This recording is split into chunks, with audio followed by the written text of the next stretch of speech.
Orton's a pretty good character. I mean, all 4 characters you're showing at E3. ADR Alberto, he's excellent. Miz, of course. Yeah. I think the 4 guys that we're showing, they all look pretty good. They feel good. I think Orton in particular. I mean, I guess he's got to. He's a cover boy this year. Yeah. We've done a good job not only with his model, but I think his moveset. Like he just feels like Orton, which leads to another thing that we've added this year. Those wake up taunts, which is just a working title. We got to come up with a better name for them, but they're essentially special taunts you can perform in the game that will force your opponent to rise into like a groggy state, so you can do your finisher or a springboard top rope, kind of whatever you want to do. But he'll basically feed up for you, which you see all the time on programming. Or he'll drop to the mat, start banging, his fist on the mat. We've got that in the game this year. And it just makes it. I mean, I get chills every time I see Orton drop to the mat and go to work. But we got a whole bunch of those taunts that you can give, and every superstar's can perform these special taunts. We've got generic ones, and then we've got ones that were created specifically for guys. But just like anything else in the game, if you want, you can give, Orton a diva taunt if you want. Yeah. Although he wouldn't appreciate that. Probably not. Yeah. I'm a big Miz fan. I thought his Miz's wake-up taunt was really good. Yeah. It looks pretty good. They got to do some work on it a little bit. Some things are off about it. But, yeah, it's good. I mean, he does, That came out looking really good. So I really like the wake-up taunts. And I guess, lead into that, talking about more, gameplay changes. We've brought back the ability to store finishers. I've read on message boards, and me and you have talked, just in private about this, and it seemed to be that something that a lot of the hardcore guys have wanted back. So we're bringing that back this year. You can store up to 3 finishers, but as of right now, it's and again things can change. But right now, it's kind of set up where the number of finishers you can hold is dependent on that superstar's charisma attribute. The higher the attribute, the more finishers they can store, with the max being 3. So I think that, it's just kind of bringing the game. It's like we're doing something brand new with the game this year, but at the same time, kind of going back to the roots of what made the SmackDown series fun to begin with. So now players will be able to, if you want, one RKO after another RKO followed by a punt to the skull. If you're John Cena, you can, attitude adjustment followed by the STF. We're just letting players, do it whenever they want. Once you have that icon, like you can hit it, whenever you like. There's no window that you have to do it, So I think it just makes the gameplay, it breaks it open a lot more, and you can kind of play as you want to play, as opposed to how we're kind of forcing you to play. Has the speed of getting your finisher been adjusted? Because I know in previous SmackDown games, specifically the early in the series, it was a race to the finisher, and once you hit the finisher, it was over. Yeah. We're still in the midst of tuning everything for this year's game in WWE 12, but we're all kind of, and by all I mean, the guys on the design team are really focused on, on having it so that, we don't want it to be too long, building up that meter, but at the same time, we don't want it to be like you start the match and within a minute and a half, you've got your meter filled up and you're able to do your signature and your finisher. So it's just, finding that nice middle ground. And I think where the game is right now is definitely a really good starting point. I mean, I'm not sure how you feel. You've been playing it. What do you think? I think tell me right now. You got me. For some characters, it is very easy to get a finisher. Okay. Now, it's also easy to reverse the finishers too a little bit. So I mean, there is some there. I think it's usually, for the most part, it is a little bit easier to get the finisher, I think. Okay, this is great feedback to hear, man. That's why you're here. That's why this guy is here. So I can take this information and fix it and make this game.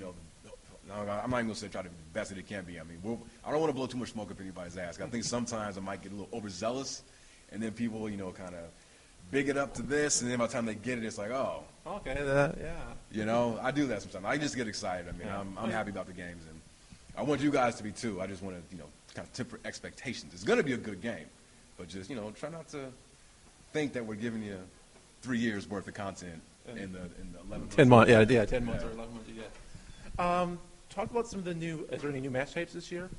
Can't talk about that right now. Okay. We're just really talking. I mean, you know the drill. We're just now starting to even talk about the game. So we gotta piece out all the information. Okay. But I'll just we will have some surprises. A lot of cool things that we'll be unveiling as we get further along into our push and our release date. Okay. Can you talk about any of the creation modes? I can.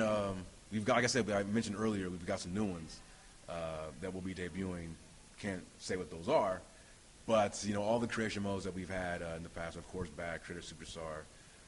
I know a lot of people were kind of upset. I'm not sure if people on your message boards, but I've read some places about the transparency issue and not being able to have that.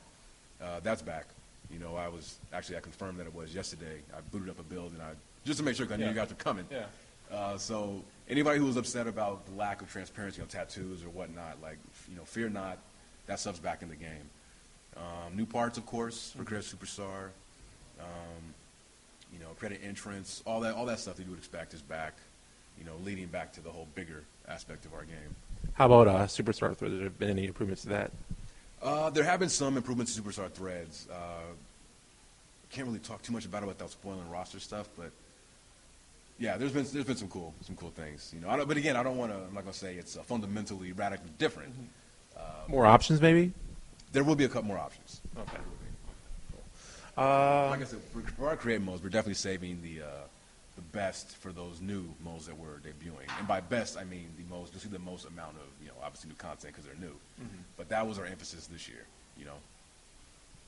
Tell us about how the new engines, how that's changed the game so much.